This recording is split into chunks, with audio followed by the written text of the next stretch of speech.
name in the Kannada small screen. He has acted in many Kannada films and got this particular nickname. Also, he is debuted as a director in Nata Bhayakara. So, ನಟ ಮತ್ತು ಭಯಂಕರರ ನಡುವೆ ನಡೆಯುವ ವಿಶೇಷ ಕಥೆ.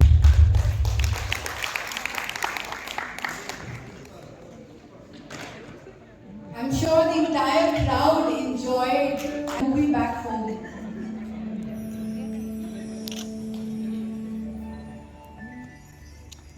Congratulations, Mr. Pratham, on your directorial debut as well as this award.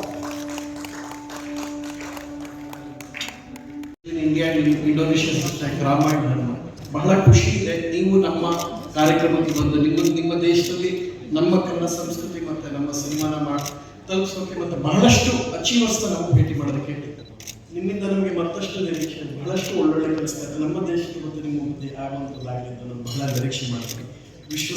ವಿಶಿಷ್ಟ ಸರಿಂದ ಮತ್ತಷ್ಟು ಒಳ್ಳೊಳ್ಳೆ ಕೆಲಸಗಳ ನಿರೀಕ್ಷೆ ನಮಗಿದೆ. ಧನ್ಯವಾದಗಳು ಸರ್. ಎಲ್ಲ ಸಾಧಕರನ್ನ ಭೇಟಿಯಾಗುವಂಥ ಅವಕಾಶ ಇಂಥ ಸ್ಟೇಜಲ್ಲಿ ಗ್ಲೋಬಲ್ ಅವಾರ್ಡ್ ತಗೊಳ್ಳೋಕ್ಕೆ, ಅಚೀವ್ ಅವಾರ್ಡ್ ತಗೊಳ್ಳೋಕ್ಕೆ ನನಗೆ ಅವಕಾಶ, ಇನ್ನಷ್ಟು ಒಳ್ಳೆ ಸಿನಿಮಾ ಮಾಡೋ ಪ್ರಯತ್ನ ನಾನು ಮಾಡ್ತೀನಿ. ಒಂದು ಒಳ್ಳೆ ಕಾನ್ಫಿಡೆನ್ಸ್ ಬಿಲ್ಡ್ ಮಾಡೋದಕ್ಕೆ ಜೀವನದಲ್ಲಿ ನಿಮಗೆ ಧನ್ಯವಾದಗಳು ಸರ್.